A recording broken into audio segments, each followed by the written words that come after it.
I guess if you want me to say that I have to hedge my bets on some things which have to be true even though their truth is unknowable, I would have to just shrug and say, okay. Then you have no argument. Then you don't have an argument. I wouldn't have an argument against whether or not it's knowable. I can have arguments about anything. though. You don't have an argument for anything at all. Is it not possible to form arguments off of necessarily unjustified presuppositional beliefs? No, you can't. That's exactly. Then how do you? So are you saying that you are without? Just asked me.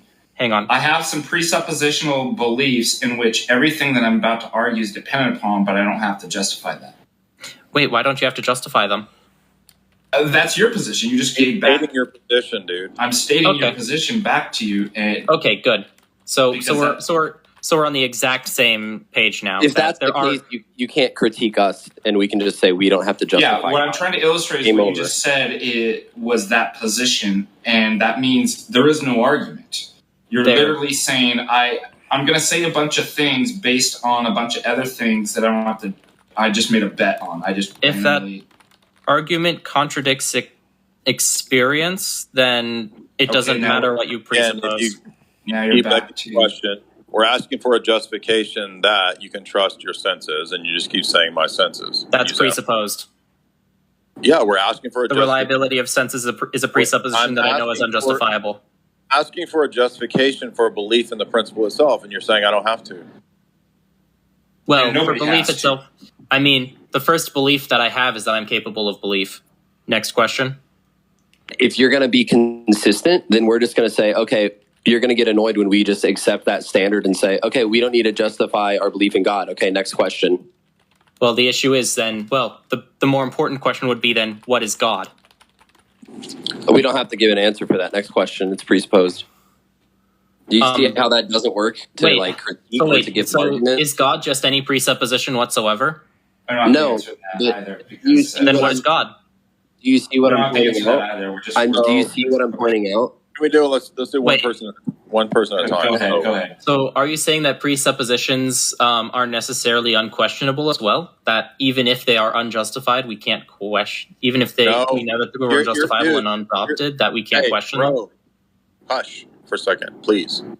So, we're not saying that presuppositions are unjustified. We're asking you for a justification. That's all we're doing. We believe they are. Presuppositions are definitionally unjustifiable, though. No, that's not true. You're totally wrong. We completely disagree with that. So you don't know what you're talking about. That's what. How do you justify a presupposition? By the impossibility to contrary, by showing that it's a necessary precondition for the possibility of knowledge. This is what transcendental arguments are. That's what we do here. Oh, this is the transcendental argument? Hang on. There's a paper. I'm trying to remember what it is. I know that there's a name, and I know that there's a paper that basically all but demonstrated the impossibility of transcendence arguments. If you want, so I'm not interested in the fact that you knew of a paper one time. Do you have arguments that you want to make? Because we just critiqued your basic empiricism, and you're saying I don't have to give an account for empiricism. Okay, then what? Then I don't have to give an account for theism, and you don't have an argument. Well, the issue is that if we are to try to account for theism, you'd have to demonstrate the necessity of what you term God. That is, you have to define God for me so that I can determine whether or not I find that to be a necessary thing.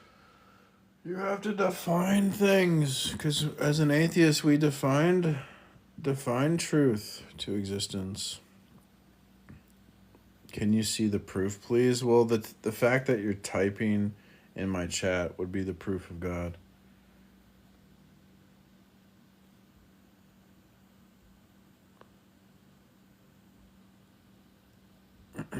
Well, how is it not a child sacrifice? You're unaliving a child, an unborn child. What's the debate? I try to debate like atheists or agnostics.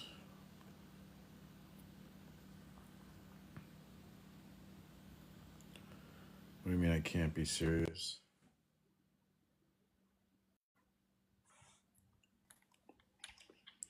Welcome. Are you watching like a recording or something? Yeah, I was listening to a recording. Oh. That's interesting. I see a lot with I never I like to debate atheists, and I see you with Darth Dawkins. I hear people talk about him. Um, yeah, but I'm also a Christian, so I like to defend God. Well, I would suggest the transcendental argument for God. I think that's the best. Can you give me a rundown what that is? I use more like a cosmological um, it's like a meta level argument because we say when we're debating about God, we're not just talking. God's not just like any old fact. God is sort of a unique type of fact because God is like a standard for how God determines what's true or not true, right? God makes facts true. argument. He's the truth. So we have to like prove God like how we would prove like what's the correct standard for truth. And that we use like a transcendental argument. So we argue for God as a system of truth. We were saying like only Christians have a coherent system of truth. And that like if you deny Christianity, you'll be engaged in a contradiction because your system of truth. If your system of truth can't like if it destroys truth fundamentally, then it's like self-defeating. So like basically we say like all other non-Christian because think about like science can't tell us what the truth is, right? Nobody know philosophers don't know what the truth is. So the idea is that unless the truth is like God who reveals himself and says, Hi, I'm God, I'm the truth, then we can't know the truth. Because humans are incapable. Humans are incapable of finding out the truth on their own. Yeah, that's true. I heard my friend, you know who Shark is? Yeah. He runs more like a Platonism like way of proving God. Like he says like he's the unifying principle of all true things, and how I exist and I exist somehow are distinct, but yet they're unified by one principle, which is truth, and that truth is God. Yeah, he got that because he heard me and Darth, we talk about the single concrete unifying principle. You need a that's one of the things we would argue that like to have a system of truth be coherent, you need a unifying principle. You need unity. And agnostic and atheists are not going to have any unity. They won't be able to make sense of it. So I just feel as if like when you actually do an internal critique on the atheist worldview, there's actually a lot of contradictions and a lot of like yeah, um you know things that, like, for example, most atheists don't believe like the external world. Like they believe that things are solely mind independent. They don't even believe that numbers exist. um they don't believe in universals. Their language system's really bad. yeah, um they don't believe in morals. hmm they don't believe in like concepts. Some don't even believe in concepts.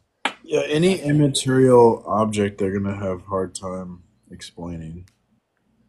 yeah, it's like they're so focused on doing internal critique on us, like, where's your God, where's your God? But when we flip the script, it's actually way worse because it's just like your worldview has a bunch of contradictions. And that's that's what precept does. It says like, well, let's examine my worldview and let's examine your worldview and see whose worldview like makes more sense. But they never want to have their position critiqued. They only all they want to do is critique our position. Mm-hmm. Yeah, that is true. And that's why they hate Darth and they hate precept. Yeah. And I don't, like, for example, like, they say you can't prove a lack of belief. Well, I personally disagree. You could prove a lack of belief. You know what I mean? Yeah, you can. I could prove like there is no car inside my refrigerator because like my refrigerator doesn't have enough space to fit a car, therefore it's like metaphysically impossible that a car would be in my refrigerator. So that's like proving a negative right there. Yeah, like, you could prove a negative. And you can't prove a universal negative. That's what the saying is, you can't prove a universal negative, but they forget the universal part. yeah. like even then, the reason they don't believe is because there's no evidence or no proof. But it's just like, isn't that like an argument from ignorance fallacy? Yes. Yeah. So you can really highlight how that's bad logic, because if we did the opposite, if we go, well, theism is true because there's no evidence for atheism, they're not going to accept that. They're going to say that's irrational. Mm-hmm. Yeah. Which is true, but like logic has to be applied universally. If you can't apply your logic to other situations, then it's bad logic. So when they go, well, there's no evidence for theism, therefore I'm an atheist, and then we go, well, there's no evidence for atheism, therefore I'm a theist. If you can apply the logic like both ways, if you're the same logic you use to prove your position can prove the opposite of your position, then it's like bad logic, basically. Yeah, that's basically true, to be honest. Yeah, man. And you like, would you say like you hold to like I know like I don't really like asking questions like this, but do you hold to like a specific denomination or something? Not really. I mean, I would say like I'm a Protestant evangelical fundamentalist. I'd say I'm a Protestant evangelical too. I don't really like the term denomination. I don't like the definition. I gotta study theology more. I've been studying how to prove God more than like the theology. So yeah. I mean, listen, like I think that's the greatest, like going after the lost sheep instead of like arguing with like former people that are already saved. You know? Yeah, I don't really want to debate other Christians about Me like. neither. I feel I'm like tired of that. they can, their relationship with Jesus is their business. Like, and then I can just have my own relationship with Jesus or whatever. So Yeah, that's true.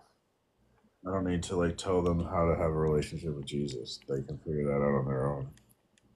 Everything on this list is laughable wrong. Why don't you just come up and prove it? Like prove it's laughable, like you know. Yeah. They talk a lot of crap in the chat, but I think they're kind of afraid.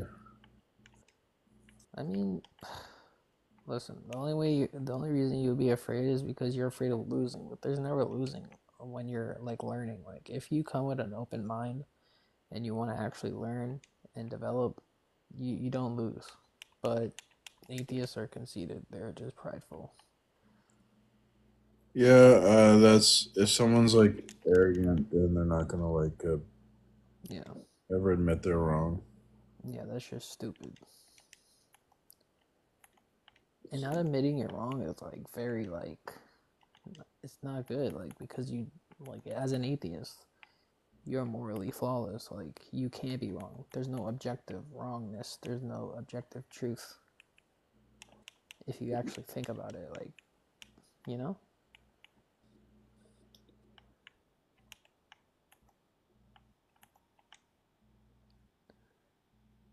How is this list not valid logical Bible study?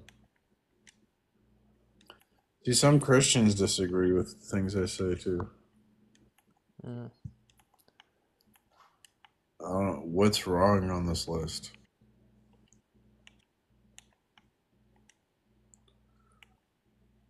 I'm actually curious too. Logical Bible study, everything. Okay. He said everything. What the hell? And you're a Christian? Ain't no way. Well, let's take 5 for example. So the atheist cannot account for the uniformity of nature, which is essential for scientific inquiry and inductive reasoning. Why should we expect the future to resemble the past? Why should we trust that the laws of physics will remain constant? The Christian worldview provides a coherent answer. The universe is upheld by the sovereign, rational, and consistent God of Scripture, who has ordained the regularities we observe in nature.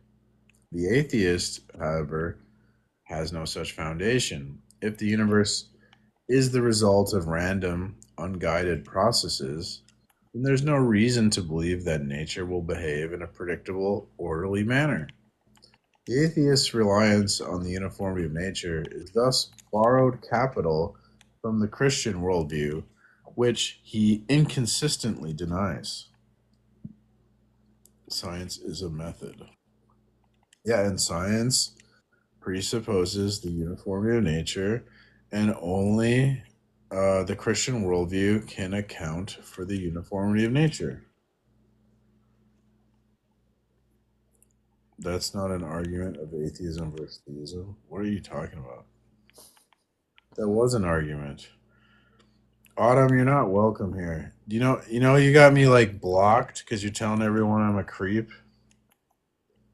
Autumn, like, That's weren't really. you the wait? Isn't Autumn the one where like she put like "I love abortion" as her profile picture? Like, what the fuck? I don't know. No, you went around telling other lies that I'm a creep, and I don't even DM you, and you're telling people I'm a creep. Yeah, and you got me blocked on another live, so that's not cool. I thought we were friends. Why would you do that to me?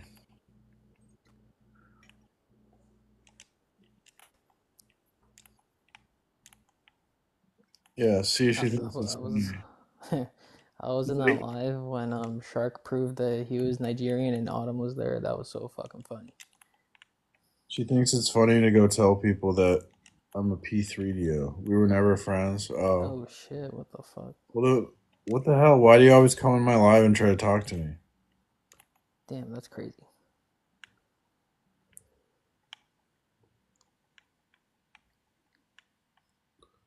Not even in the friend zone? That's insane. Because you like debating people.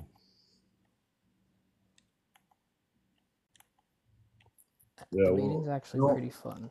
I don't want to debate you anymore, Autumn, because you tell people I'm a P3DO. Okay, so that's what's up. Now, please leave me alone.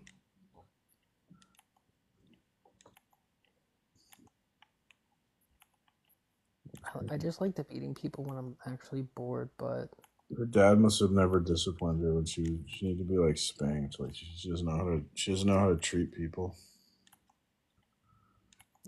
Would you say that Autumn is a good person? I don't think anyone's good except for Jesus. Listen, I agree with you.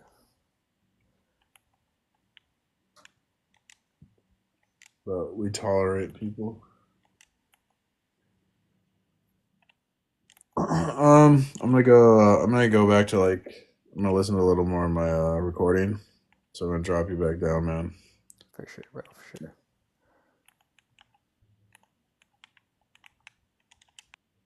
He's playing like Fortnite or something. For the universe. Yeah, but I don't have to do that if you've just admitted that nobody has to justify their presuppositions. I said that presuppositions are unjustifiable. That does not mean that there can be presuppositions that are wrong. I just said we don't have to justify our presuppositions. So that doesn't preclude them from the possibility of being wrong. Okay, so then what's your criteria for determining the true and the false? What? Non-contradiction is a good start. Yeah. So, and how do you justify logic? Well, you're going to say it's what matches up to reality, right? Is it also an empirical thing? Logic is probably going to be extrapolated from the way that we experience things. Yes. And so that's what you said in the first proposition, which you couldn't justify. So now you're back to another circle. The only thing that I can justify is that I have experience, and all things else are going to be sort of extrapolated from there. You can't even justify that. That's why you keep not understanding the question. Well, it's because it's kind of self-evident that I have experience. Okay, then it's self-evident that God exists. If you can appeal to And self-evident, what is God? it doesn't matter, because all I have to do, if you can do that in the debate, I can do that in the debate. So Wait, what is God though? Because I can Now he's gone to what is God? describe what if you're a, experience The desperation is real on the atheist. What is God? is. no, If you you want can't. me to, I You can. just said no. You can't. Are you aware of the All religion is shit. Christ didn't exist. The Bible is a fairy story. Yeah. problems of empiricism in terms of like the external world, in terms of Of course it is. Yeah, of course. That's so true. I'm literally a high school dropout. You're gonna have to drop down to like kid language for me. Sorry. We're gonna move on. This is stupid. We're gonna move on. This is stupid. Oh man. The breathy areast. Hey Jay Dyer, how you doing? That's Harley Quinn. Okay, I got a couple questions. So I was looking at the Bible, and I'm reading the book of Numbers, and it looks like there's like hundreds of thousands. Dude, it's not rage bait. Atheism is rage bait. I will defend any of these claims. Millions of Jews that are in the census. And like then I look and I see the book of Mark, and it supposedly has like 2 endings or like 3 endings or something. And I don't understand how you're supposed to be certain about your faith. Like, doesn't that undermine it? Right. So there are scribal errors. I did a whole interview with James Snap where we cover each of those topics. So if you're interested, you can watch the interview that we did with James Snap, SNAPP, on my channel. And so, no, the Orthodox view, and actually I think most, even Protestants, except for maybe like some King James group or something, like, I don't know anybody who thinks that there's like one inspired, one perfect manuscript that we have, right? So, no, there are scribal errors, and the situation that you're talking about with the numbers and numbers is clearly somebody like who copied that text, like adding a 0, right? But I think scribal errors are totally different from theological errors, because we don't have, like, we're not claiming that the whole religion is built on like one textual tradition per se. Does that make sense? Yeah, I got you.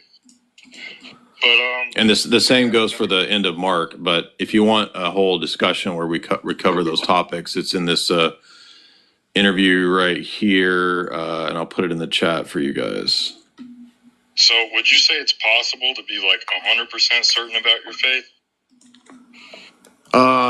I think if in terms of like what's possible for human certitude, yeah, I think that we have the highest level of certitude for things like philosophical categories and for our religious commitments. I think those would, in my view, those like 100%, or are you going to acknowledge like it's possible that you're wrong? Again, I would say that as far as human certitude goes, for me, those would be the most certain things. So I don't know about the percentages, because I'm saying like.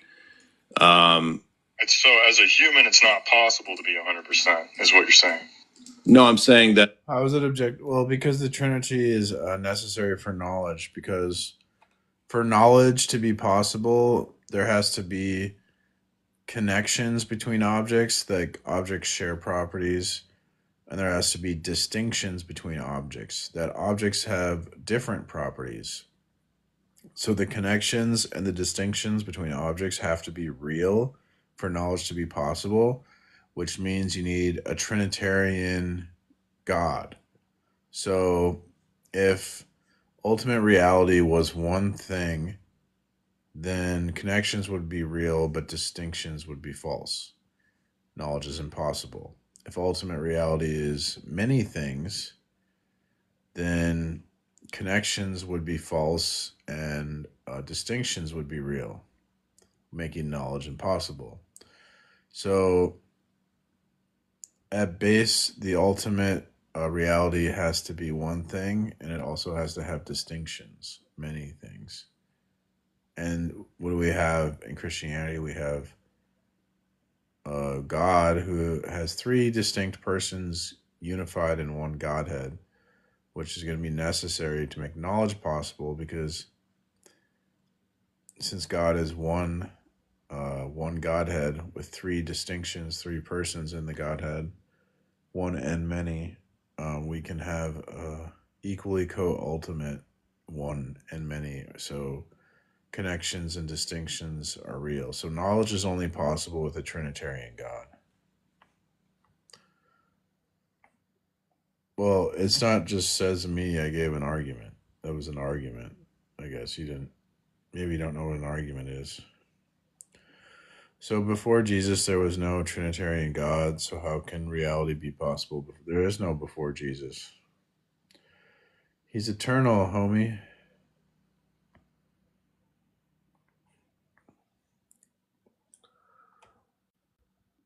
As far as possible, as far as humanly possible in terms of certitude, for me, the theology would be first, and then like philosophical categories would be second, which the theology backs up. And then other things in my sense data would be less certain. So it's like 1, 2, 3 in terms of certitude. So for me, I can conceivably doubt a thing, but that doesn't mean that therefore I existentially doubt the thing, right? For example, let's take the laws of logic. Let's take something that's not theology. Can I conceivably doubt the laws of logic? Yes. But can I actually in practice go about my life doubting them and denying their existence and living a meaningful, coherent existence? No. But I can theoretically consider the possibility that there are no laws of logic. I think the same thing for God, basically. Is certain, but you're personally maybe not certain. No, I'm saying that I think they're certain, and I'm personally certain, but I can conceivably doubt them. Yeah. Okay. So I'm saying that, like in my worldview, there's levels of certitude for things, and so for me, the most certain thing would be the existence of God. The second most certain thing would be philosophical categories like the laws of logic, meaning, transcendental categories, and then the third and perhaps least in comparison would be stuff like my sense data, my own experience, my own interpretations of this or that event. Those can be wrong. Moses talked to Jesus. Who do you think Moses was talking to on Mount Sinai, dude? That was Jesus.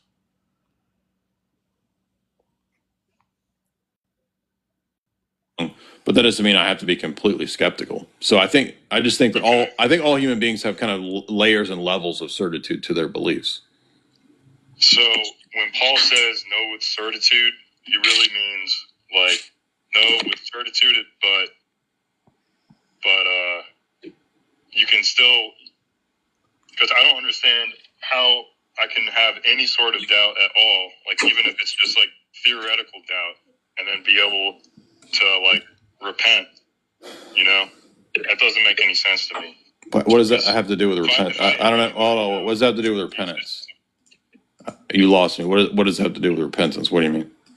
Like, how can I confess faith if it's possible, if I have any like possibility of doubt? What the fuck? Well, I think everybody's going to have times of doubt. So would that mean that because you had a period of doubt or you had a passing thought of doubt that you had no faith? That isn't. I don't see why that would follow. That's what I think it would mean. Yeah. So nobody. What? If I have a fleeting doubt, then therefore no faith? That's so stupid. Nobody believes unless they have absolute certitude.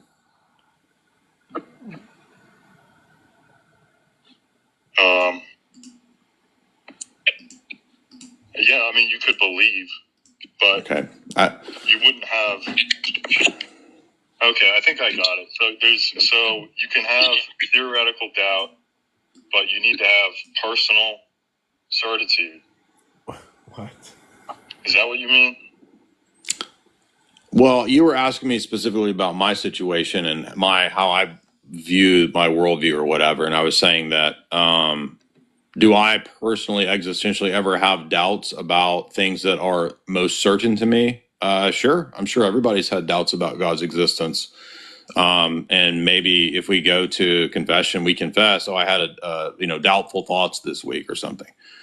And that's, I imagine a lot of people have an experience like that, but it's probably not most of your time or your, experience throughout the day. And that's different from, can I conceptually consider the possibility that God doesn't exist or there are no laws of logic, right? That's different than an existential crisis of faith or something. I just think they're obviously different things. Yeah, but if you think that's possible, aren't you like constantly considering it and therefore constantly doubting? You might be constantly, but you may not be constantly. So what do you mean? Well, if you think there's any theoretical possibility of God not existing, how is that not a constant doubt? Do you stop thinking? Well, because by the fact that we have a lot of different thoughts and experiences throughout the day. So, maybe if I was preoccupied with that thought at all times, but who could actually be preoccupied with that thought at all times? Don't we have to go about our daily business and do a bunch of things? I'm just not understand. I don't understand what you're saying. Well, I think I'm gonna have to spell it out a bit clearer and then maybe come back later. Yeah, I think that if the expectation is that faith means that we have absolute Cartesian certitude such that we can never have any doubts or never have any questions, I don't think that's possible. So, even in Descartes' system, he doesn't achieve that. So when Paul says that when Peter says no with certainty that, Christ rose from the dead, I think he means that, we do have the assurance of the Holy Spirit in terms of our existential, status that, yes, I do have certainty that Christ rose from the dead. I believe the scriptures. That doesn't mean that you won't be tempted or assuaged with doubts in your life. And the fact that you are doesn't mean, I've lost faith because I had a doubtful thought. You're going to be tempted with all kinds of things throughout your life. And if one temptation or one doubtful thought or one sin means that you lost faith, then nobody will be saved. It's just that would be kind of ridiculous. Hey, Jay, can I just add something real quick? Sure. I think the confusion is over a psychological category versus an epistemic category. That's what I was trying to explain. Yeah. So psychologically or emotionally, I can go through different things and have doubts. But as far as what those beliefs and propositions, the sort of status that they have, they're not reduced to my psychological whims. They still remain within a certain epistemic category that would be said to be the highest certitude. Does that make sense? I think that's what you're trying to say, right? It is what I'm trying to say, yeah. I was talking to my friend about it, and we kind of came, he's like a physics guy, and we kind of came to the Cartesian, conclusion. Basically, two possibilities. One is that it's impossible to know anything, and nothing is real, and it's just whatever current thought you're having, and there's no way to prove anything. Or the other possibility is that God is real, right? You know what I mean? Yeah, I would agree with that basic idea. Yeah. So if I'm thinking that it's one of two possibilities, that's just I'm constantly acknowledging that it's possible that I'm wrong, So the problem with Descartes is he does confuse those two categories, right? Yeah. So he sets a standard of indubitability, the highest level of certitude with indubitability, which from his man-made system, you could just ask, well, why is that the case? And Jay and I always bring this up simply because maybe I can't doubt something doesn't jump into automatically the category of justification or certitude. And so I think it relates back to exactly what Jay was saying, is not only is there fundamental confusion collapse into those two categories of what I can do with my mind or my psychology is different than the justification. But Descartes starts with his mind. So he reduces all, which just pushes the question back, why should that be a justification? Yeah. Exactly. Mike, what's up, Mike?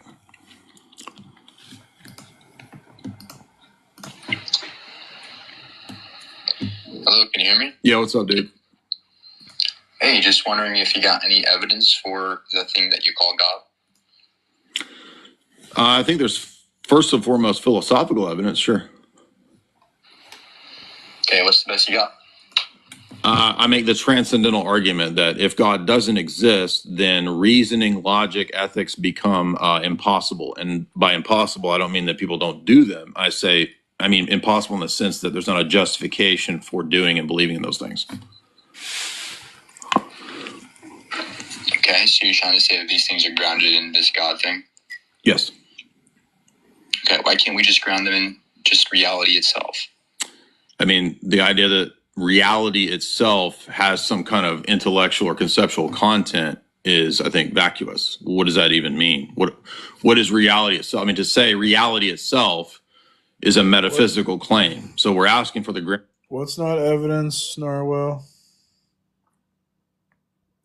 This is Jay Dyer.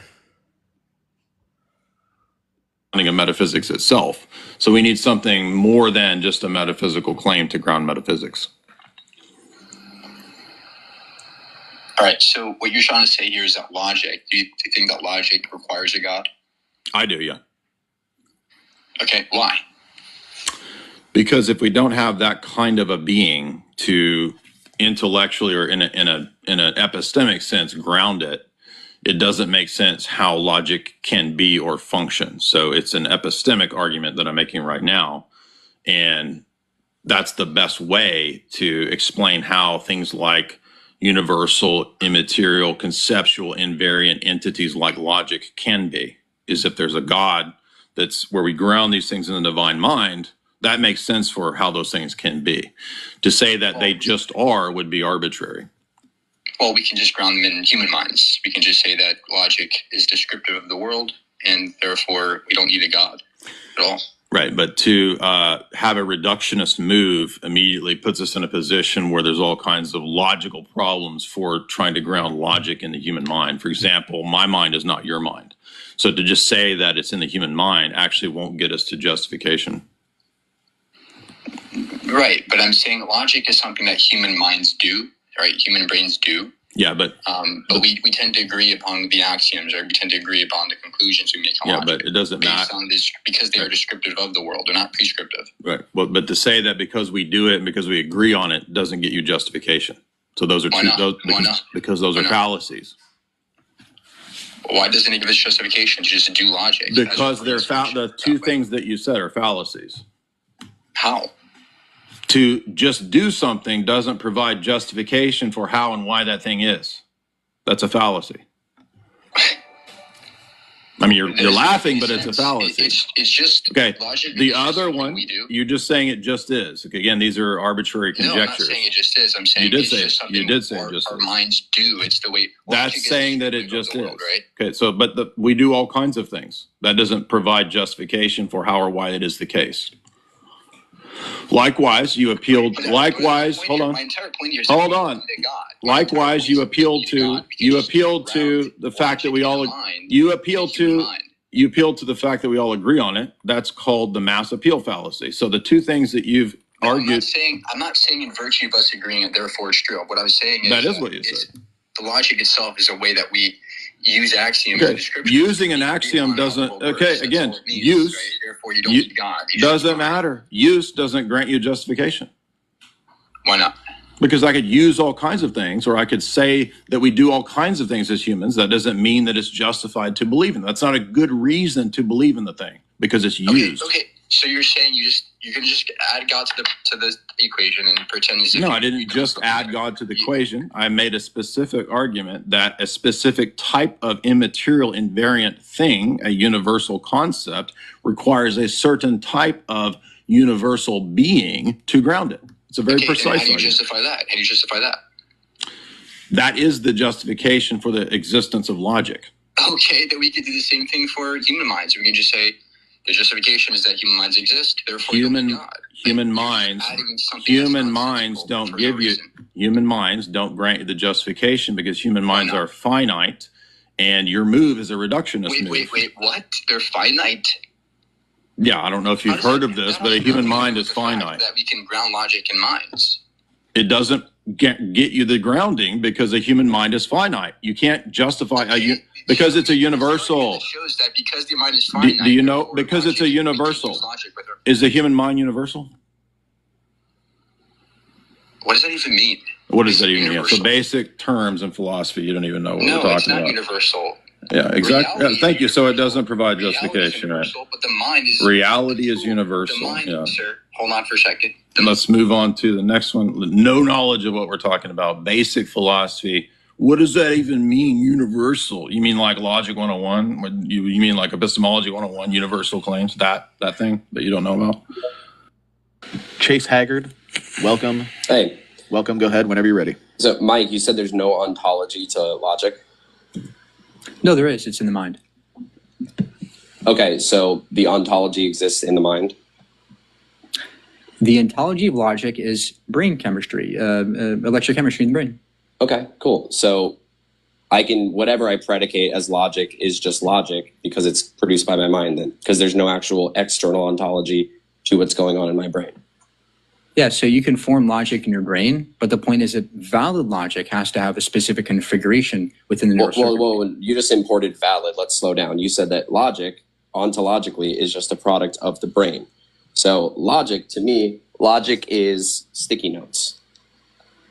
What do you mean? That doesn't make any sense. Logic I agree. This is the result. It's a reductio ad absurdum of your view. Because logic is not something that actually has, let me finish, doesn't actually have ontological status. It's just a product of the brain. So my brain produced that this is logic. And you can't actually point to or account for some kind of ontological thing called logic outside of the brain. You need to accept that this is logic. That's just an assertion. So if we are philosophical experts, you won't stop to discuss it. What? How does God provide justification? If it has utility, it's justified. No, just because something works doesn't mean it's justified. It's begging the question. I don't know how to explain that.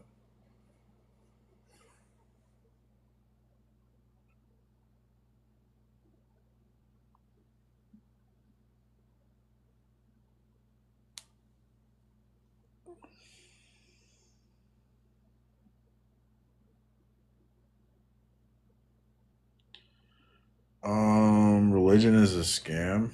Well, I think Christianity is sort of an anti-religion because in Christianity,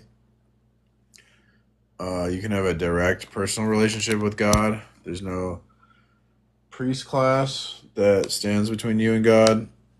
And then also, there's no like obligations or things you're forced to do, really. No, I don't have to, because that's false. Because logic, as defined as through empiricism and evidence, as defined by wait. Hey, you can't do this. Slow down. You said before, logic is ontologically just produced and in the brain. My brain produced that sticky notes. This is what logic is. Yeah, that would be a false statement because it's an identity error. No, but now you're appealing to some kind of ontology outside of what's in the brain. Listen, you're not listening to me. Ready? Yeah, no, I'm holding you to your first premise. Stop. Listen. I'm not going to stop. Your first premise, does that still stand? If you're not going to let me respond. Hey, you do have to let him respond, Chase. Let him respond, Chase. So you're changing your whole premise? Let me respond. Okay, go ahead. Change your premise. So the statement logic is neurochemistry. That is empirically backed. It doesn't. No. It doesn't matter what it's backed by. Hold on. I'm not holding on. I'm stopping you before you go on a gish gallop. It doesn't matter what you say it's backed by. If you say the ontology, listen. If you say the ontology is just let me respond. Focus. Okay, hang on. You're both talking at once. Hang on. Okay, hang on. Hang on. Chase, please, hang on. We do have to let him finish his answer. We have to let him finish his answer, and then if you object to something in the middle, then go ahead when he's done. Yeah. Go ahead, Mike. So when I say logic is neurochemistry, that is something backed by the evidence. And I use my logic to come to that conclusion logically. Now, when you say... Let him finish, Chase. Hang on. When you say logic is a piece of paper, well, that's definitionally false. because paper is not neurochemistry. That's an identity error. And we can empirically prove it with the evidence and logic. Your first premise is that logic has no ontology outside of the brain. Based on that first premise now, you can't say that there's something beyond what I predicate as logic, beyond whatever I predicate as logic is produced by the brain. By me saying logic is sticky notes, you can't you're importing all this other stuff that I haven't granted. And based on your own first premise, you can't back up. And then you start importing hilarious, huge, sweeping statements. I interpret the evidence. Well, you are now importing a standard that you're going to need to evaluate good evidence and bad evidence. No, let me talk, Mike. Let me talk, Mike. Mike, let me talk. Are you going to, Mike, let me talk, okay? I'm not finished yet. Okay, I'm not finished. There's that atheist love. So again, you're appealing now to some kind of ontological thing that you're going to appeal to for evaluating good evidence and bad evidence and what's logic and what's not logic. But based on your own premise of logic just being ontologically generated by the brain, I can say logic is this sticky note. And you can't point to anything. Right. That would be like saying this phone is a tree. That's wrong, right? Well, no, now you're appealing to ontology. No, if you just let me, if you would just let me speak. You're a nominalist. No, listen. So the ontology of logic is brain chemistry. And that's something that we can empirically prove. When you say proof is based on a system and appeals to, yes, it is. Yes, it's based on empiricism and logic. Which you would have to, but logic is what's in question right now. And like logic is just produced by the brain. Yes. You're appealing, focus. You're now appealing to all of these ontologies and you've denied access to ontology because you're not, let me finish. You cried about not letting people finish. No. Stop whining, Mike, focus. This is embarrassing. I know this is not how you debate somebody. Just so you know, when you try to do, hang on, you're doing it again, guys. You're doing it again. Hang on. You're both talking at the same time, though. Nobody can understand you guys. It has to be controlled. I know. Listen. Hang on, Chase, please. I'm hang on. The guy debating here. This is just. I know. Hang on, Chase, please, Chase. We do have to give him the opportunity to respond. You are just the caller here. Okay, make your point brief so that he can respond to it. And then, Mike, try to make your response brief because there's a lot of overlap with you guys talking. But go ahead, Chase. So again, every time you just tried to appeal to the law of identity, you just said, well, this phone pointing to ontology linked to an idea and a concept of phone is a tree. You said, oh, you can't do that. On your worldview, because you're a nominalist, you can't actually say that there's ontology to tree, phone, logic, and something that's not logical. Why not? Because you can't account for ontology, like Fresh even just pointed out. Why not? Because they're produced in the brain. Ontology. Yeah, give an account. Because two brains. Because it's not here, Mike. Here's why. Here's why, Mike. I'll say the contradiction. Two different brains can produce two different ontologies about objects in the world. Okay, and is that logically possible under your view? Yeah, but the person who's describing something that is fallacious would be a false. How do you have a standard of what's fallacious and what's not? By observing them. I observed and verifying that this. Look, what? Do you agree that I can verify that this is a phone and not a tree? No, not in your worldview, not at all. No. Why not? Why can't I observe this to be a phone? What is the ontology of phone and of tree? Empirics. There's empirics leads you to truth. How do you account for that? And what is the ontology? What do you mean? How do I? Mike, what's the ontology of the word empirics? What do you mean? How do I account for matter? What's the ontology of the word empirics? What idea ontologically does that point to? Listen. What do you mean I can't account for matter? What does that mean? The idea of matter. When you say the word matter, you're pointing. I use my mind to describe matter? Mike, I'm talking. Why can't I use my mind to describe matter? I'm talking. Okay, hang on. Before you finish, Chase, we do need to make this your final. Chase, hang on, Mike, Chase, both of you, stop, guys, stop. Listen, Chase, need this to be your final point because we do have to move on. We got a bunch of callers still. Yeah, go ahead. I just think it's funny that the child cries about being dishonest and interrupting. This guy's a bozo, specifically when the Bible and religions are made by men. Oh yeah, but didn't men also make the idea that the Bible was made by a man?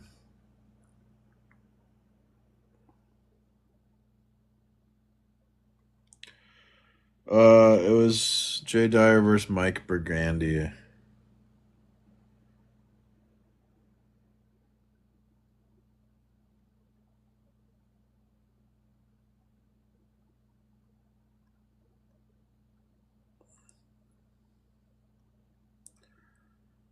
guy's a bozo.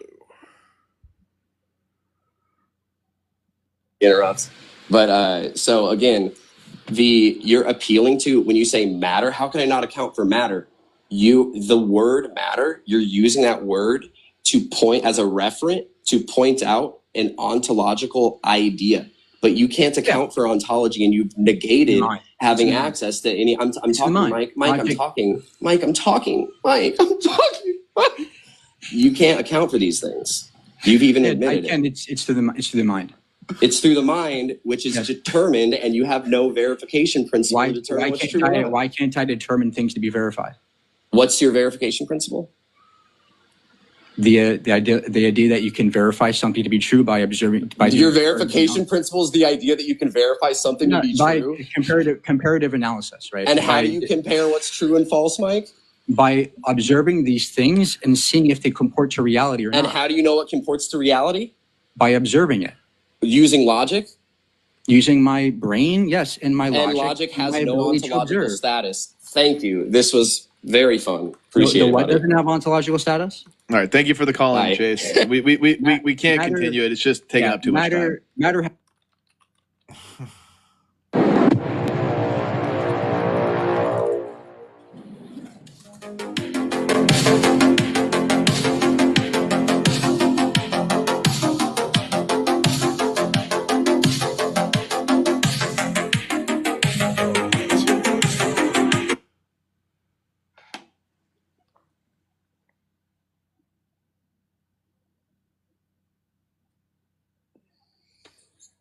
Oh, yeah, J Mike.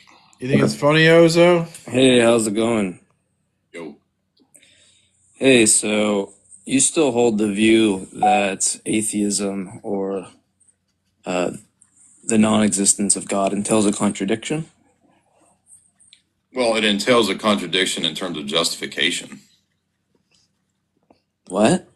What? In terms of justification for the proposition. So for the proposition God doesn't exist, you're saying you can make a derivation such that there's a proposition and its negation? No, that the statements can't be justified. How's that not J Mike? That sounds exactly like J Mike, and that is some stupid ass J Mike shit to say. I don't know what that means. Well, that's just, you think that something not being justificatory means that there's a contradiction? He says this wasn't him. This is totally J Mike. How is this not J Mike? It sounds exactly like J Mike. It could be, yeah. But necessarily? Yes. Again, it depends on how the person frames the argument. So if you're going to say that there is no God, then you're going to have to be able to justify the... J Mike said this wasn't him, but how is this not J Mike? It's like it's J Mike. Claim, or how you know that. Yeah, but that's... Okay, so you're conceding then that the proposition God does not exist doesn't. You can't actually derive It depends on how you're trying to make the argument, or how you're what that entails. Oh, I just take when you say it depends that it doesn't necessarily entail a contradiction, or it doesn't entail a contradiction. Oh, I mean, presumably, if it does, you could just tell me what the proposition and negation are. Does language assume logic? I don't know what that question is satisfying my concern. Logic. Look, I was just asking you for the contradiction. Right. Yeah, you don't want to go into. I predict you're gonna boot me, but if you could just give me the contradiction. Language assume logic. Why are you asking me a question when I'm asking you a question? It just sounds like you're dodging, like very clearly. Language assume logic. Why are you dodging? Yes, language assumes logic, and that's the flow of the argument. So that they don't understand like philosophy beyond Reddit or like a YouTube introduction. So they think that repeat stuff from the atheist thread on Reddit, and then when you ask a more nuanced, sophisticated question, he doesn't want to go there because he knows that he's not going to understand what I'm talking about. Anyways, so Jay, what modal scope do you invoke when you say the triune God is necessary? What modal scope? Yeah, modal scope. This is like logic 101. There's logical, metaphysical, so on and so forth, necessity. Logical necessity would be no supposition prior.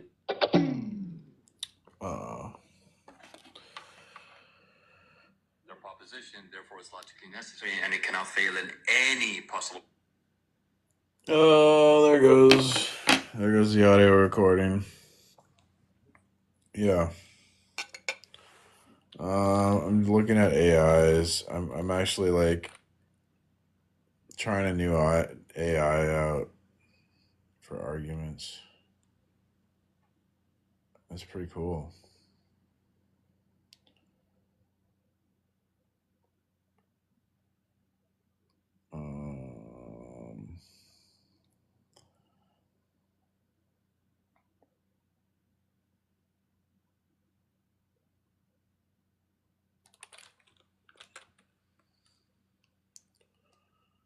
Let's see here.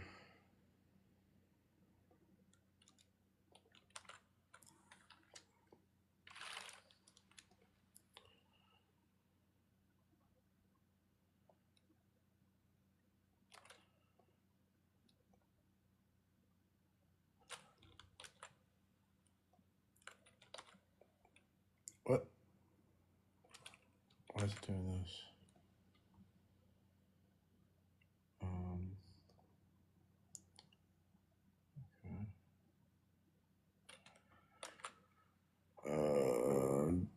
I'm taking notes, so I'm just doing some stuff here.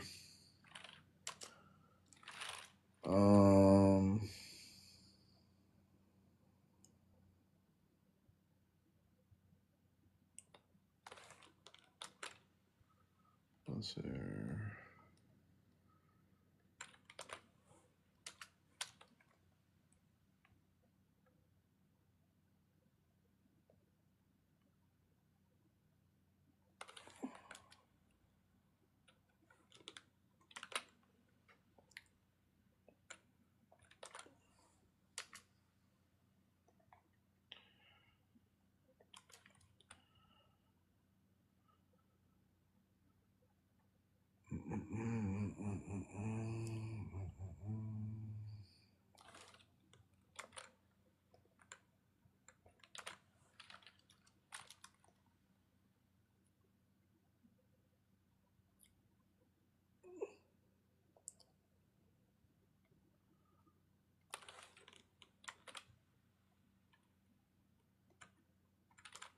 Be there in a sec.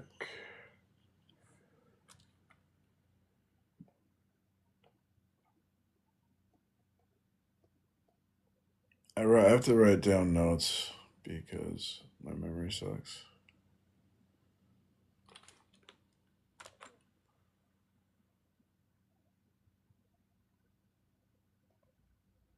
Hebrews 6:18. What's Hebrews 6:18?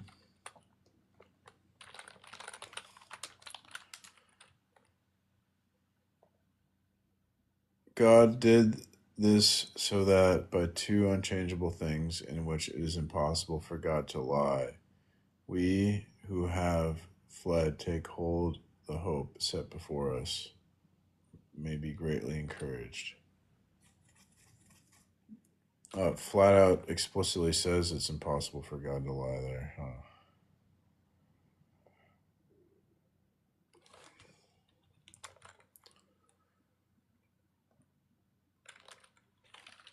That's why our God is awesome.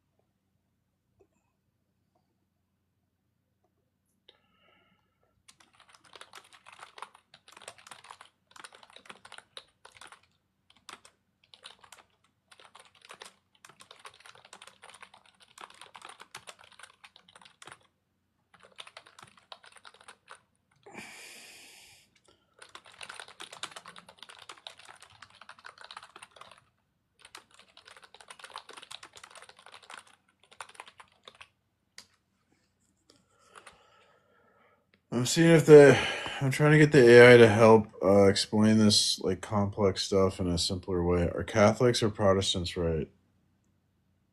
Protestants.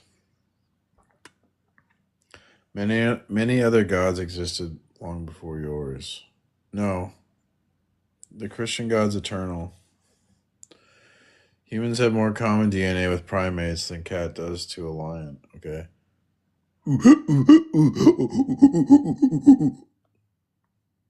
I'm a monkey.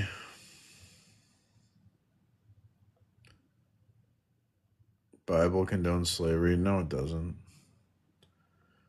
Freedom undergirds all of Christian ethics. Without freedom, there's no Christianity.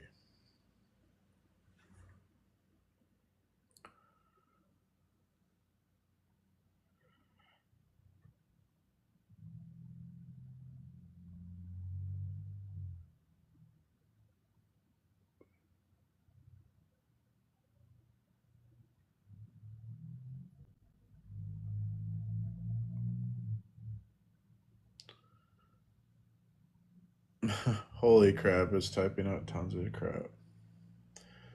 So what did this say about science? So science cannot justify metaphysical claims, and philosophy alone struggles to ground them coherently. So without, or philosophy only grounds them by appealing to unprovable presuppositions. So since science operates within methodological naturalism, studying the physical world through observation and experimentation. It answers how questions, like how do stars form, but cannot address why questions about ultimate reality. Why is there something rather than nothing? Science presupposes the uniformity of nature, that laws are consistent over time and space, the reliability of human reason and senses, and causality. But science cannot justify these presuppositions. For example, why does nature obey laws? Science assumes uniformity but cannot explain it. Why trust our minds? Evolutionary accounts reduce cognition to survival utility, undermining truth claims. What caused the universe? Science describes the Big Bang but cannot explain its origin without appealing to metaphysics. So science is a tool for studying the physical world, but it depends on metaphysical assumptions it cannot prove. Philosophers use logic to analyze metaphysical claims, but their arguments rely on unprovable starting points. For example, materialism, only matter exists, but why assume this? Materialism cannot explain consciousness or abstract concepts like numbers. Then there's idealism, that mind is fundamental, but why assume mind precedes matter? There's pluralism, that reality is irreducibly diverse, but why assume no unifying principle? So all systems begin with axioms, like logic is valid or truth exists, that they cannot prove without circularity. As Aristotle noted, it's impossible to prove anything, for then there would be an infinite regress. Even skepticism, we can't know anything, self-destructs as it claims knowledge about the impossibility of knowledge.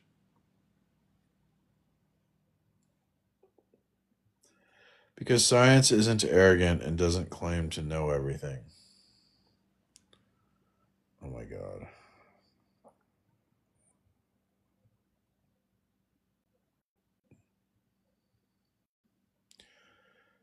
Yeah, but if science relies on metaphysical assumptions that it can't justify, then that means it can't get off the ground. It can't explain anything. Got you to 1,000 likes, but since you're just gonna read me a story, well, what am I gonna do? No one's like, no one is trying to debate. I can't force people to debate me.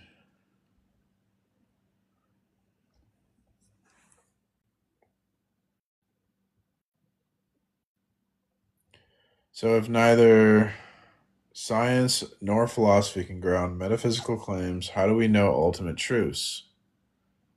So divine revelation is going to be necessary. Only Christian theism provides it.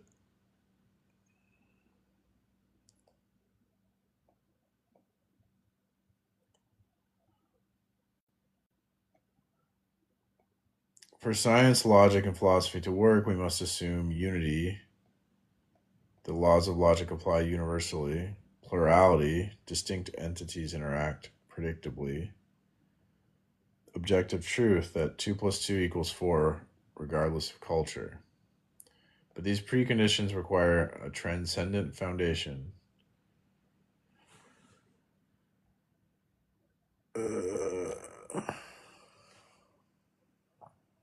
Irrelevant religious talking point.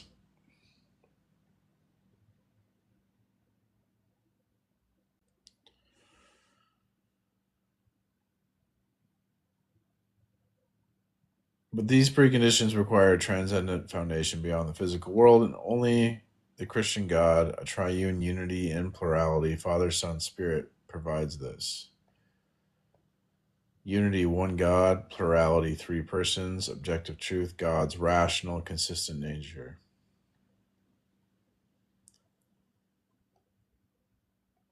Non-Christian systems rely on human speculation. Maybe the universe is a brute fact, but speculation cannot justify that. Christianity claims God has revealed himself and is providing the metaphysical box art for reality.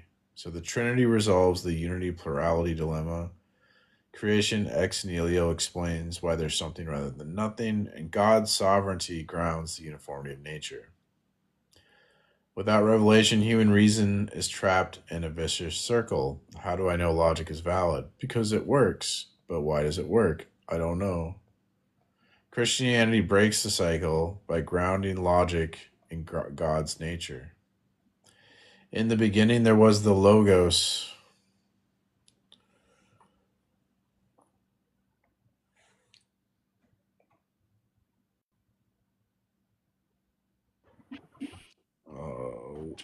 What's up, Lenny?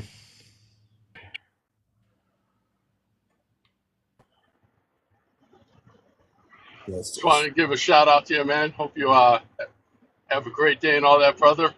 I'm praying for you, and hope you accomplish much on your page. All right, man. Thanks. All right. Have a good one, bro. All right. Hey, you too. Have a good day. God bless. Yeah, Narwhal, you say it's just an assertion, but that's an active predication. So that's a vertical claim, which means you have to justify. How do you predicate? Like, you're using logic. How do you know logic is valid? And then what are you going to say? Because it works, but then why does it work? And then you're going to say, I don't know. You're done. So objections to my argument. Other religions claim revelation, like Islam and Hinduism, but only Christianity's revelation resolves the unity-plurality problem. Islam's strict monotheism cannot account for plurality, and Hinduism's pantheism dissolves individuality. The Trinity is unique and necessary. This is circular. You assume God to prove God. That's an objection, right? But all ultimate claims are circular. Naturalism assumes nature to explain nature. Christianity's circularity is virtuous because it provides a foundation for knowledge, while naturalism's is vicious because it cannot ground its own assumptions. Okay, so that's what, like, virtuous versus vicious circularity. So Christianity, when we take a leap of faith in Christ, we're not taking a leap in the dark, because having faith in Christ is consistent with our system. But if you put your faith in sense data, that's going to be inconsistent with your system. And that's the difference.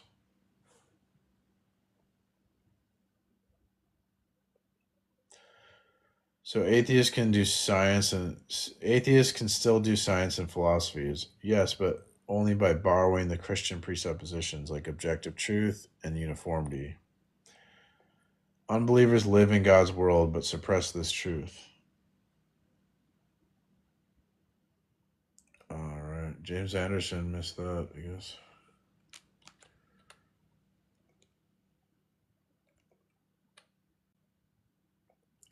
That's a good one. Unbelievers live in God's world but suppress its truth. That's a good line. So true.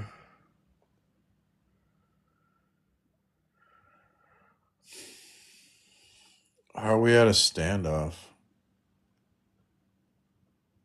What do you mean show it? Like you're not understanding what's going on here. So God is universal. Therefore, I have universals in my system. What in the naturalism is universal, unchanging, that dictates the state of affairs. So how are we at a standoff when I have something you don't and you need to talk? You can't even make a sentence, dude, according to your position. When you make sentences, you're being inconsistent with atheism and you're borrowing capital from the Christian position. Yeah, but when you say, I can't prove God, you're being inconsistent with your own position and you're borrowing capital from my position. Well, you can deny it, but you're not rational. You're not being rational.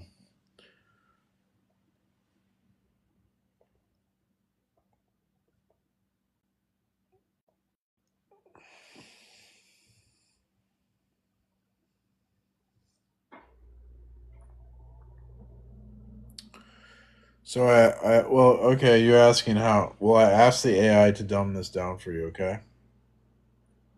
The puzzle box argument for Christianity, okay?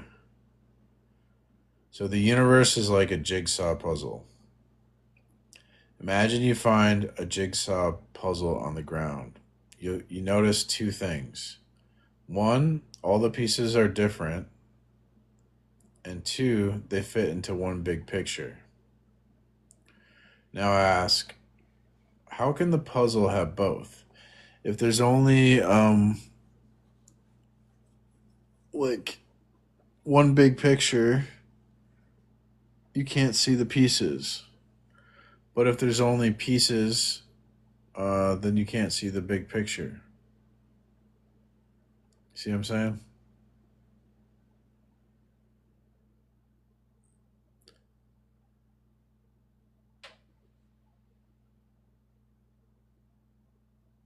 He's not wrong, Eddie.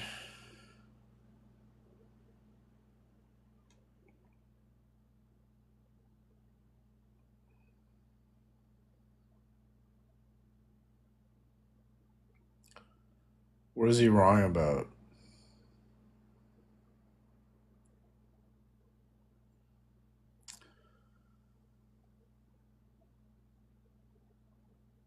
So the only way this works is if both the pieces and the big picture are baked into the puzzle's design.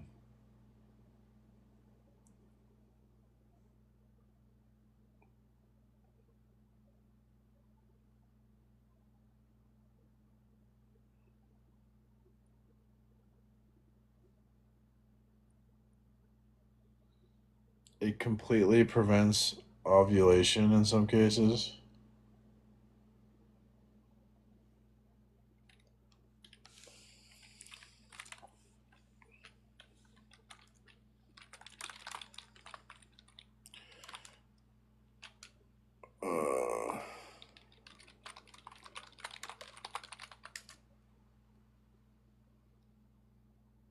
What's it called?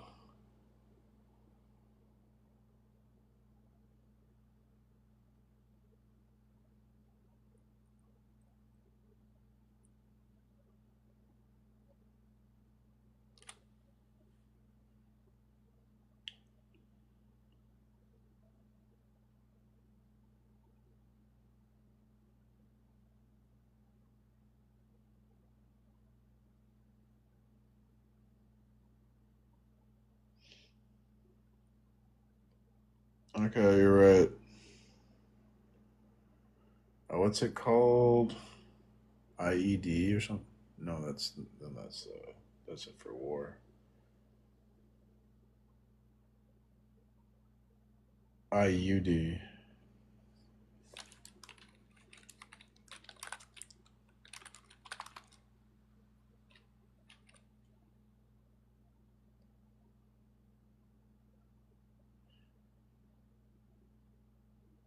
How do you know?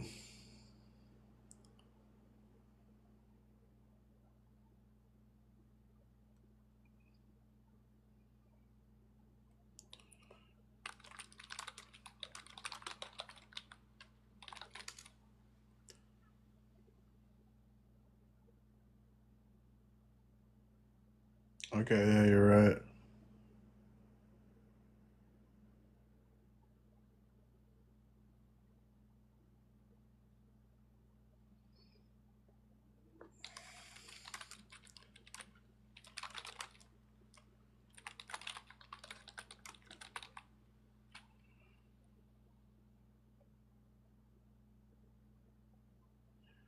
No, Darth's right too. It can prevent the fertilized egg from implanting.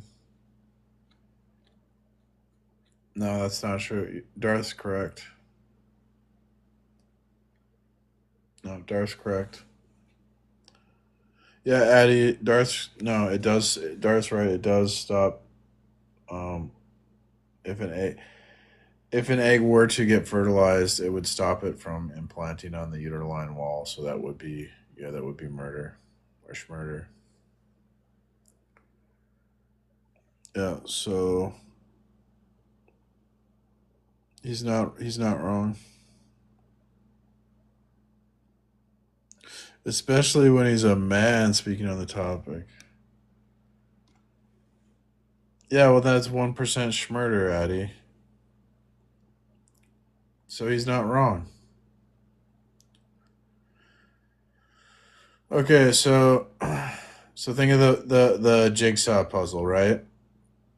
All the pieces are different in the puzzle. That's a plurality.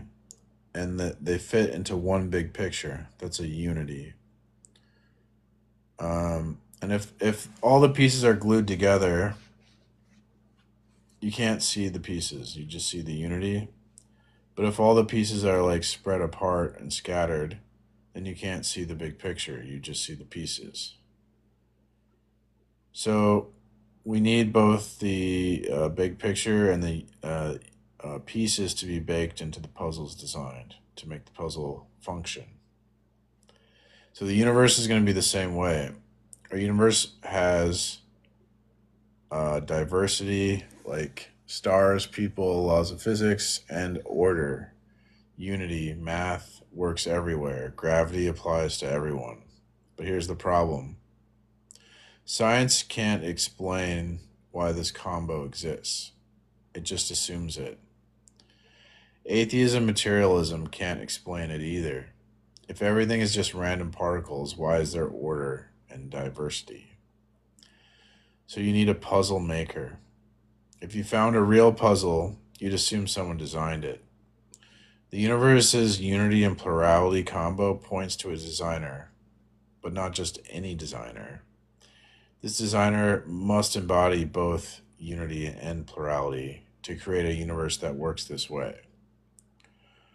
Only Christianity has a God like this, the Trinity God, one in three persons, Father, Son, Spirit. Think of it like this. We have one God, that's a unity, and we have three persons who love and relate to each other, and that's a plurality. How do we know this? Well, science can't tell us. Science only studies the pieces. It doesn't study why they exist. Philosophy can't tell us. Philosophers just argue in circles, farts in the wind. Other religions either say God is only one, like Islam, and they lack plurality, or they say God is everything, like Hinduism, and there's no distinctions. So they don't explain this combination of unity and plurality. or some don't explain it at all. Like atheism doesn't even try to explain it, right? They just go, "Oh, books on my shelf."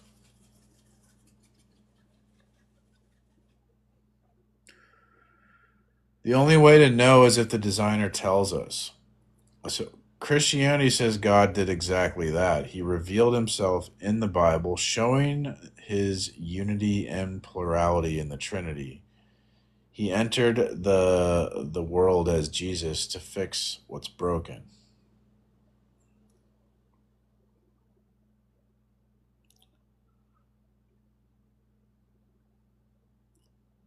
So try this on a skeptic. If someone says, "I don't believe in God, science explains everything," ask, "Why does science work? Why is nature orderly and diverse?" Your answer assumes the universe makes sense, but you can't explain why it does. Christianity explains it. God is both one and many, so his creation reflects that. If they say other religions have gods too, you can say, do their gods explain both unity and plurality? Islam's God is alone. He has no relationships. Hinduism's gods are all the same divine soup. Only Christianity has a God whose very nature explains why the universe is both orderly and diverse. So atheism and other religions are like people trying to solve a puzzle with no box art. Christianity gives you the box art, the Trinity. Once you see it, the whole universe clicks into place.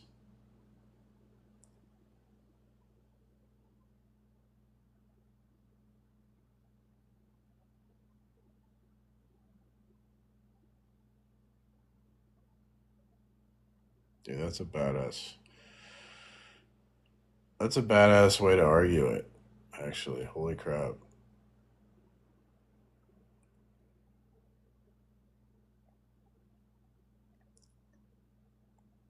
Yo, I'm going to start using this AI. This AI is better.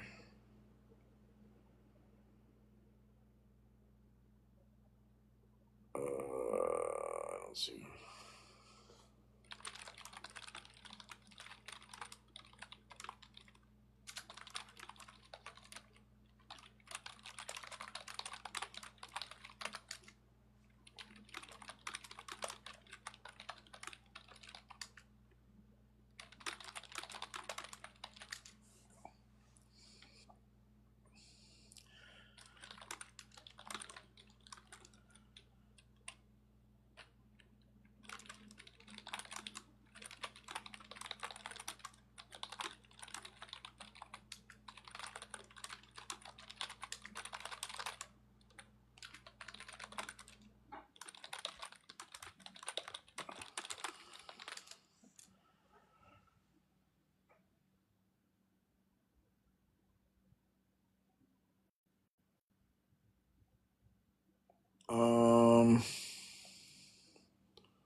This argument is freaking killer.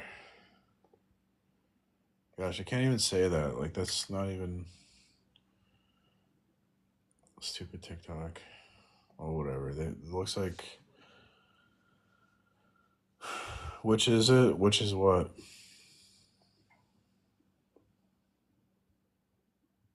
I'm using AI to dumb down Darth's argument. I'm trying out a new AI program. It's DeepSeek. It's the Chinese one.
1 second.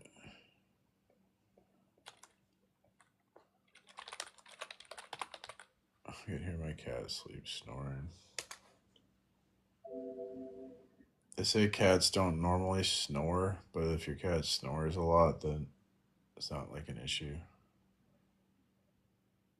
But if like they never snore, then you hear them snore, then apparently that could be a problem. Why can't I? Did I move the book?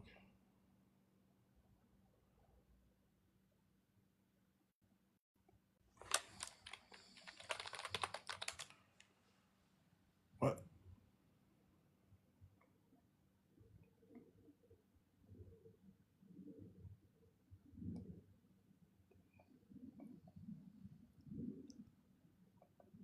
I moved it over here.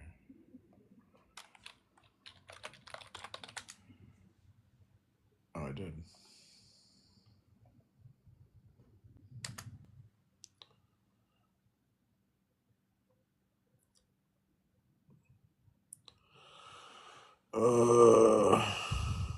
Which is it?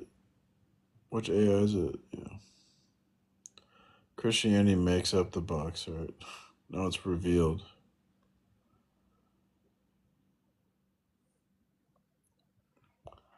Yeah, my cat's snoring.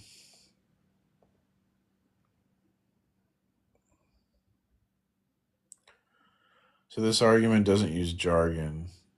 Well, kind of, because I'm saying plurality and unity.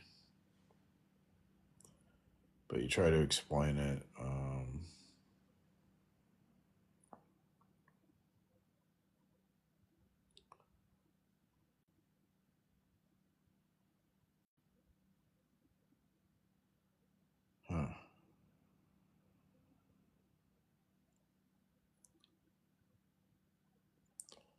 Revelation of God.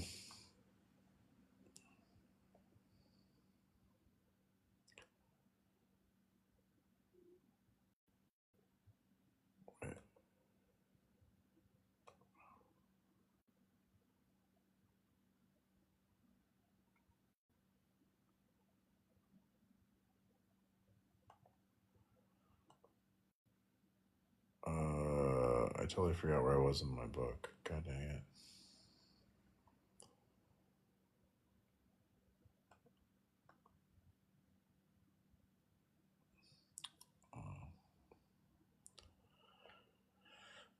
So we were talking about how science is a religion, and that people. He was saying that there's a religious spirit. The 19th century had a grand idea, or that it came under an illusion that the age of religion was over, and history could be described in terms of a religious period, but now purely rational man would break out the fogs of the spiritual and substitute science for religion. But science just becomes a new religion. Like you can tell, one of the evidences science is a religion, think of like the flat earthers, how they're treated like heretics, when science is supposed to be about questioning things and never like coming to a secure, like always be willing to change your mind. But then if you're a flat earther, all of a sudden that's a problem. You see, that's a heresy. So it's not really about like changing your mind. It's about you must believe in evolution or you're dumb.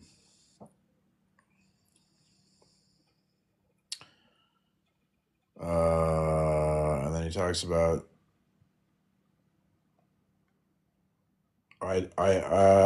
ideologic. He talks about the religion of the state, the three great religious forms of communism, nationalism, and national socialism, which are not by any means exhausted. They are worldwide, so that the age of reason is in fact the most religious age. So he says a lot of like the state is a religion, science is a religion, like Marxism would be like a religion.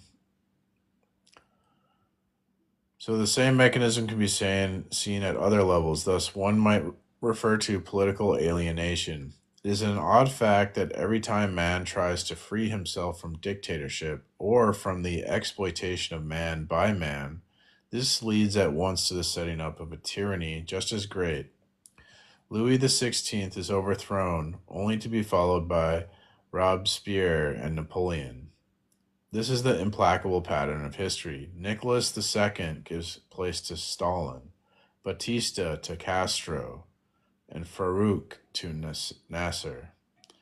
It is pretended that things are now different, that the structures of power have changed, that institutions or intentions or aims are no longer the same. But this is simply a partisan way of hiding the truth, of concentrating on the trees so that the wood will not be seen.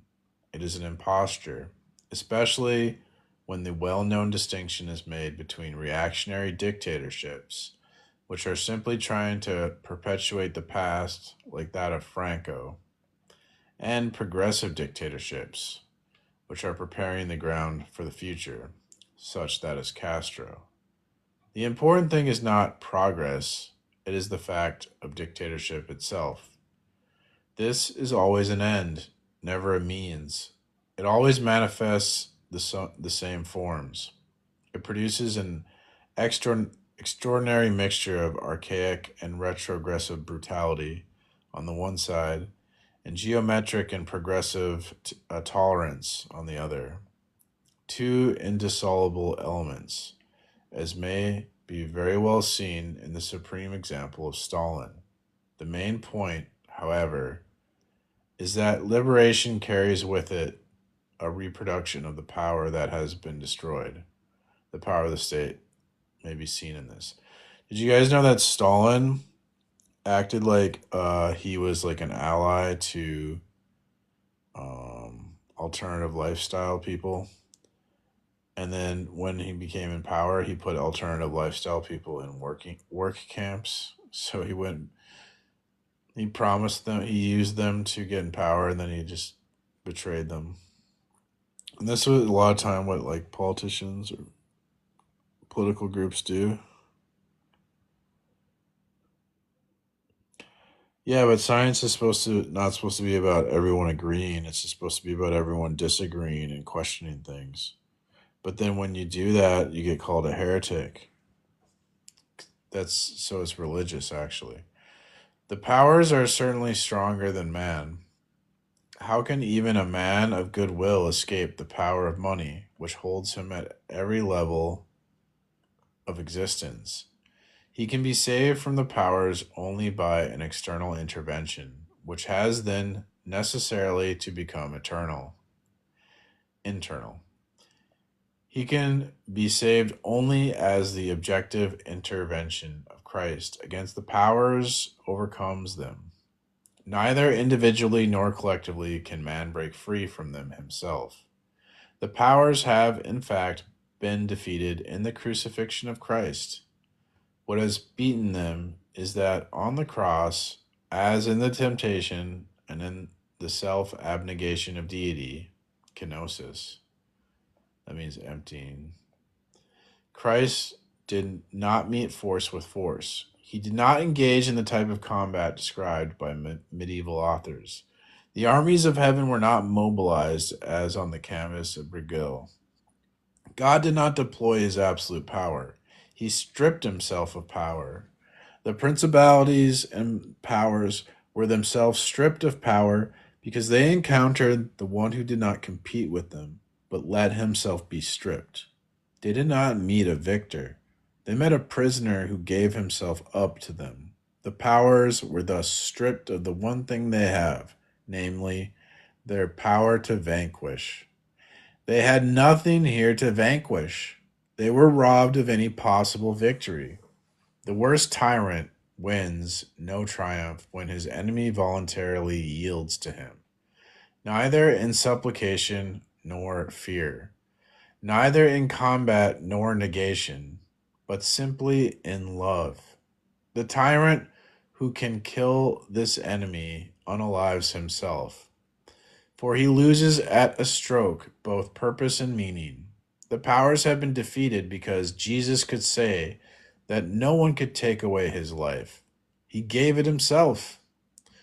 Greater precision is needed, however, regarding the meaning and scope of the victory of Jesus. We are told in Colossians 2:14 that the powers have been despoiled. These alien forces no longer have any authority or attraction or means of operation. They are still powers, but they have lost their demiurgic ability to make a different world from that of God and man, a world of temptation and habit, a world of passion and worship, in which, as we have seen, things are invested with value and glory, and man is subjugated and despoiled in the name and to the benefit of these realities which appear to be different from what they are.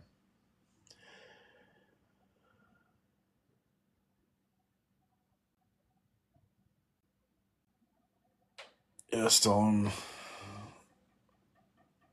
was not cash money. I am not relapsing into Gnosticism. I am not thinking in terms of intermediary worlds that are inhabited by the powers. This is beside the point altogether. What I said earlier about the astonishing character of the state and money, which are man's creation, but which slip out of his control, ought to be enough to show that we have here a demiurgic force. The powers, however, have been despoiled. Things have become things again. We are thus called upon to live in a desacralized world. But the process constantly begins all over again. The woods and springs and grottos used to be peopled with gods. It is too facile to say that this was only poetic or childish fancy. Man alone did not create the powers. They existed in a sacral universe. They were destroyed. The wood became mere wood again, and the spring water. The powers have found a new habitation, however, in the universe of man. Desacralization has not been accomplished once and for all. It has to be done again and again. Nature was desacralized through the preaching of Revelation in the 2nd and 3rd centuries. But the powers are, he's talking about thinking that, like, there's a god in the tree or something like that, or in the water, the spirit in the lake. But the powers are tenacious. They are able to find a way into Christianity itself. Many saints are simply canonized gods. Sacralization by the powers found its way, especially into another sector of the human background. The Reformation brought about a second desacralization. And we have now moved on to a third. This shows that even though the powers have been despoiled and cannot possibly win, even though they have no true reality or legitimacy, even though they are denounced as falsehood and illusion, nevertheless, they enjoy an extraordinary vigor, and to all appearances are the same as they ever were. He's talking about, like, false idols, basically. And he's saying that in the past we had false idols like the pagan gods. Well, today our false idols are going to be like science, communism, nationalism, capitalism, stuff like that, Marxism, Trumpism. They still have to be fought, and we have to speak of this fight later. They have no power, however, for the believer. The decisive matter is in the distinction between the man who believes in Jesus Christ and the man who does not. The powers have not been destroyed in themselves. They have no hope of winning, but in their objective reality, they keep the power of action that we have described. They lose this power only in relation to the man who attaches himself in faith to the victory of Jesus Christ, who bears his cross, who lives in the strength of his grace and resurrection. This man can be freed from the powers, and he can also fight them on behalf of men, the world, and of course himself. So when you become a Christian, then these like false idols have no power over you, he's saying. Break the chains. Only with the weapons of the Lord, however, is victory possible. The man who does not have this faith and knowledge remains vulnerable to the powers and will, in fact, be seduced by them. My position, then, is the very opposite of what is often found today. For the demythologizer, I can't say this word, I cannot say this word. Mythologizers. Okay, there we go. Demythologizers. For the demythologizers, the powers have no objective reality, but exist only for those who freely constitute them themselves. For the socializers, not in the same sense of socialism, the victory of Christ over the powers in this world is an objective victory and liberation for the world, and for all men with no distinction between those who believe and those who do not. As distinct from the first group, I maintain that the powers have objective reality and that they act for themselves apart from the force that man gives them. As distinct from the second group, I am convinced that the victory of Jesus Christ can be grasped and lived out only by those who believe and who are thereby put in the position of fighting for other men and for their liberation. It is thus that man, living in a world in which the powers have been despoiled, finds himself free in a validated world, and his free action has no other meaning than that which it bears in itself, to God's glory.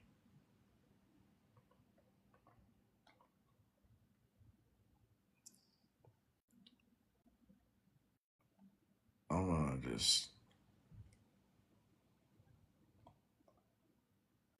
see how the new AI, what it says about this.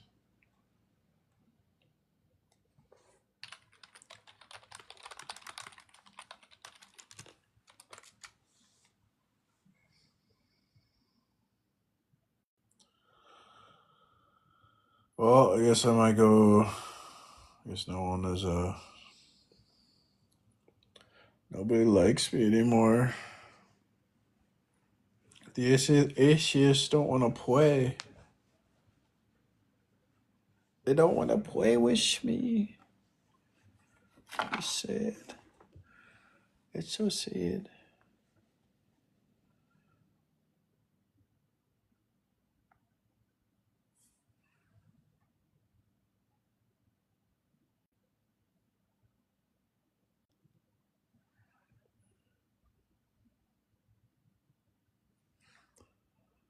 I have voicemails.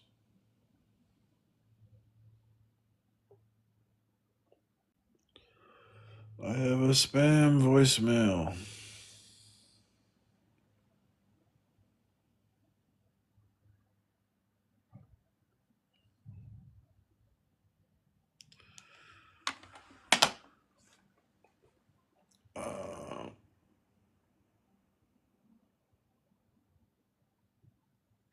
But it didn't work. What the hell?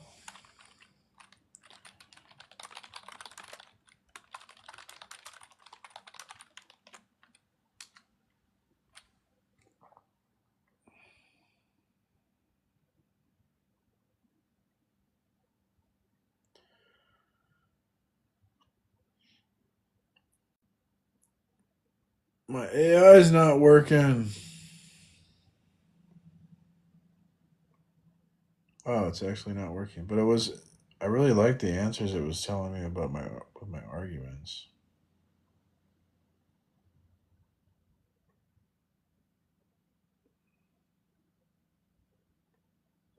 The universe is like a jigsaw puzzle.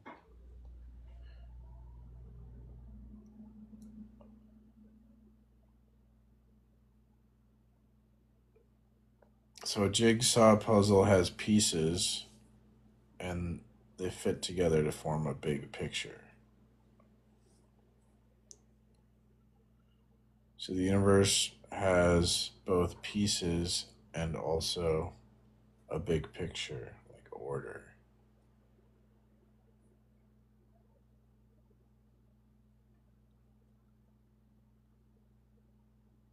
So science can't explain why this combo exists. If everything is just random particles, why is there order? Why is this AI not working? AI is busted.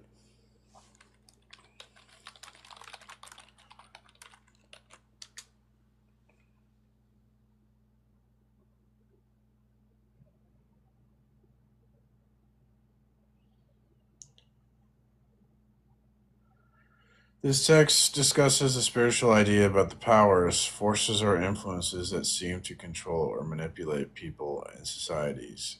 These powers can take different forms, such as idols, false beliefs, or systems of oppression.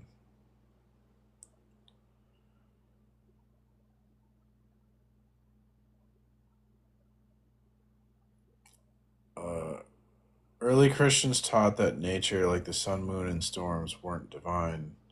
This teaching desacralized nature, meaning people stopped worshiping it. I say, oh, dude, that's a good point. When atheists are always like, people used to think that lightning came from God, and now we have science. That's they're missing the part where Christians are the reason for that.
Atheists are immune to logic. I should make that a background.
Oh yeah.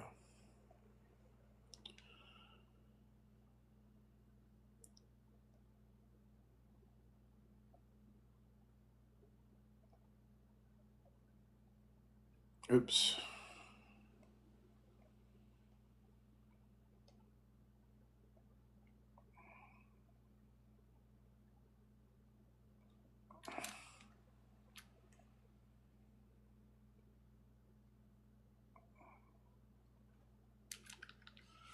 It's funny how wrong atheists are. They're so stupid. They're like crazy stupid.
So it was Christian revelation, not science, that got people stopping from thinking that like lightning was divine. Huh.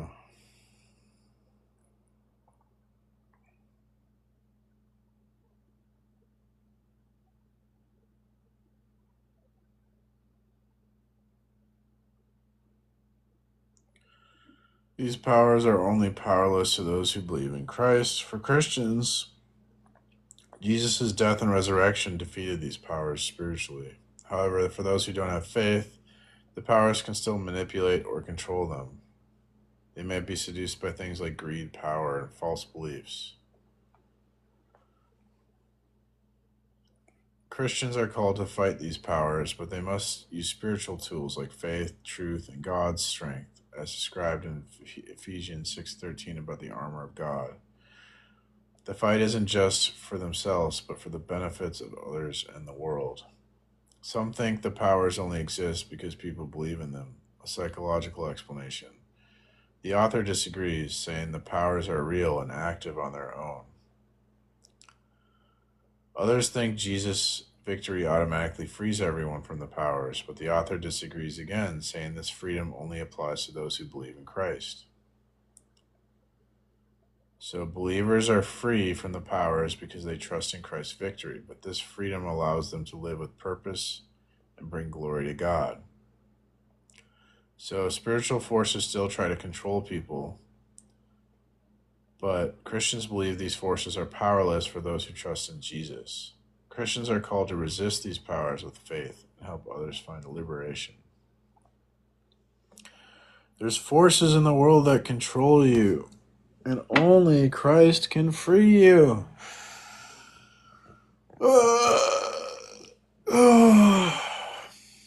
I'll go live later. Hopefully some people want to debate.